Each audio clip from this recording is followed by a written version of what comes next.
Cordial saludo, profesoras y compañeros. Sean bienvenidos a esta nuestra presentación para Pedagogías Críticas y Decoloniales en la actividad SIN, nuestro grupo conformado por Miguel Guzmán, Amarilis Payares y mi persona, Francisco Agato. Hoy queremos hacer un análisis sobre el papel del docente en el desarrollo del pensamiento crítico a través de las didácticas y los procesos educativos reflexivos, pero en el contexto rural. Para ello traemos esta imagen como una imagen o símbolo de las realidades rurales en Colombia, donde resulta un reto desarrollar el engranaje de pensamiento para este tipo de desarrollos críticos y reflexivos a nivel educativo. Esto nos lleva a pensar sobre el papel del maestro. Los maestros deben convertir los salones de clases en espacios críticos que verdaderamente pongan en peligro la obviedad de la cultura, donde usualmente las realidades se construyen con una colección de verdades inalterables y algunas relaciones sociales que parecen ser incombinables. Situaciones que están muy alejadas de la realidad, pero que así se han dado a través de los años, más que todo en los contextos rurales. La idea es pues cambiar este tipo de pensamiento. Teniendo en cuenta el pensamiento de Freire, frases como la realidad es justamente así, ¿qué podemos hacer? Son frases que de pronto escuchamos entre nuestros estudiantes en las comunidades educativas, cuando se enfrentan en contextos sociales de pobreza, de abandono, ¿cierto? De vulnerabilidad muchas veces, ¿cierto? Este tipo de situaciones expresan bien el fatalismo de estas ideologías y su indiscutible voluntad inmovilizadora de la sociedad. Desde el punto de vista de tal ideología, solo hay una salida para la práctica educativa y es adaptar al educando para su sobrevivencia. Y no se trata de hacer sobrevivientes en estas comunidades, se trata de hacer gente que sea pujante y que vele por una nueva sociedad y por una construcción de un tejido social nuevo. En el pensamiento de Freire encontramos una serie de premisas, de postulados con los que estamos de acuerdo. Primero, que el maestro que prepara sus clases para hacer una narración de los hechos asume de forma incorrecta su papel como docente. Muchas veces encontramos dentro de las instituciones educativas a nivel rural que esto es el común denominador a veces entre los docentes, quienes al verse escasos o carentes de herramientas didácticas, pedagógicas, de recursos, caen en estos vicios y resultan a veces promotores de este pensamiento poco liberador. El desarrollo del pensamiento crítico no se podrá hacer realidad desde una relación vertical entre docentes y estudiantes.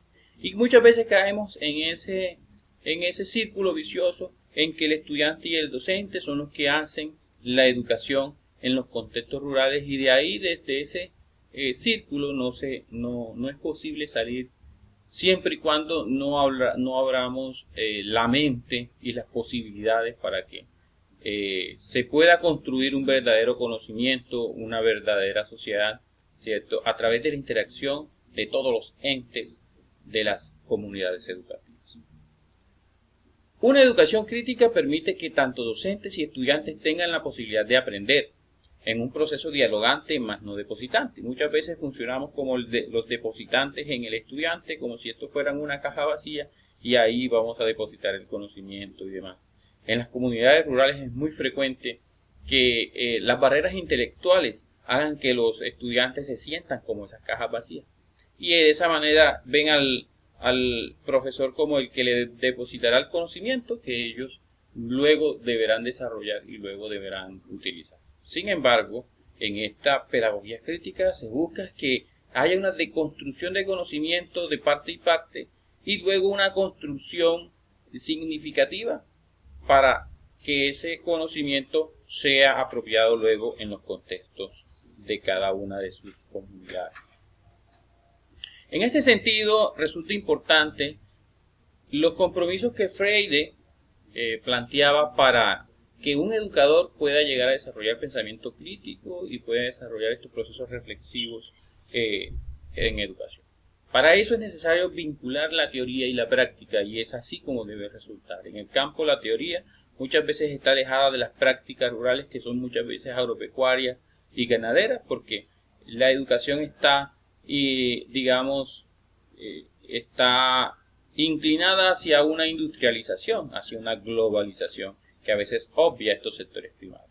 Establecer una relación horizontal en el aula, es decir, una relación que nos permita a todos actuar entre pares, ¿sí?, o como pares, y así desarrollar un mejor conocimiento y dejar de ver las barreras verticales en las relaciones sociales, ¿cierto?, como una barrera para el aprendizaje de nuestros estudiantes.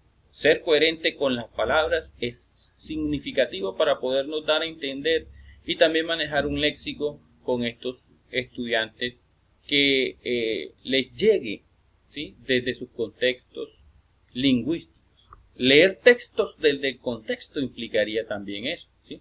Es decir, textos que en realidad sean significativos para nuestros estudiantes.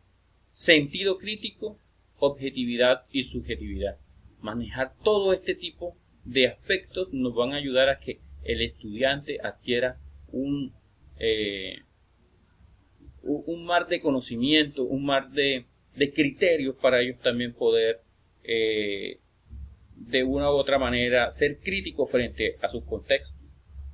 Y practicar una paciencia impaciente, porque es un proceso que requiere de la calma, de esta paciencia que a veces en los procesos nos resulta complicado, dado que vemos los resultados muchas veces no se dan en el tiempo en que nosotros planteamos.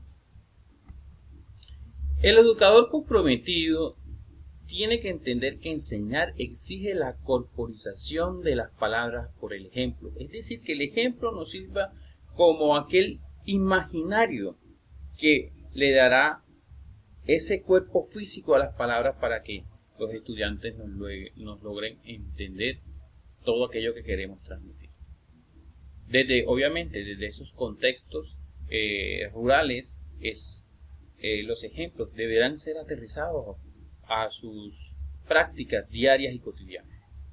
Enseñar exige respeto a los saberes de los educandos. En este sentido, en las ruralidades existen muchos saberes. Saberes que a veces vienen de un origen ancestral, saberes que a veces resultan de la cotidianidad del trabajo en el campo.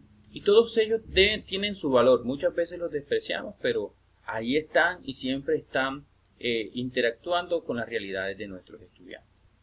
Enseñar exige respeto a la autonomía del ser del educando. Los educandos en el campo también son seres que tienen una autonomía sobre sus pensamientos, sobre sus elecciones de vida y sobre sus sentires, ¿sí?, y haceres que les permiten de una u otra manera ser parte de esa comunidad e identificarse con aquellos con quienes conviven. Enseñar exige la seguridad, la capacidad profesional y la generosidad.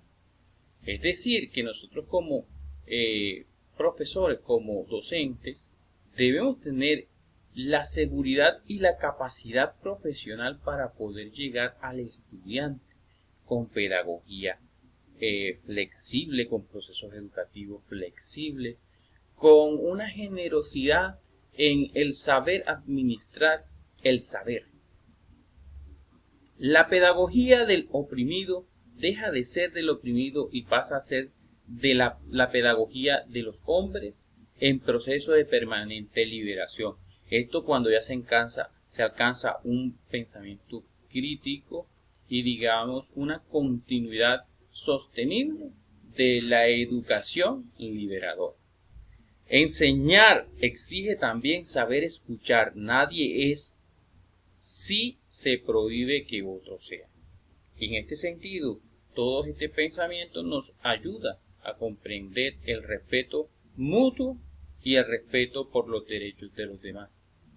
Toda la pedagogía que hasta el momento manejamos a nivel de Freire y de McLaren nos enseña que el pensamiento crítico, desde nuestras didácticas, desde nuestras prácticas educativas, desde nuestras instituciones rurales, es posible siempre y cuando tengamos en cuenta que aquel respeto por lo que ya se ha construido en estas comunidades, por el respeto del estudiante y el respeto de las comunidades para su quehacer diario y saber que este quehacer puede aportar en el desarrollo de los estudiantes y también es un conocimiento válido, valedero y que puede seguir y desarrollar de una u otra manera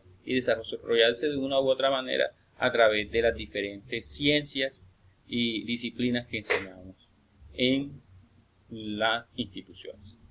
Muchas gracias por su atención. Los dejamos con esta reflexión para que de aquí en adelante podamos comprender y aportar más al pensamiento rural y como docente tener un panorama un poco más claro de aquello que podemos desarrollar en el pensamiento crítico de nuestro ser.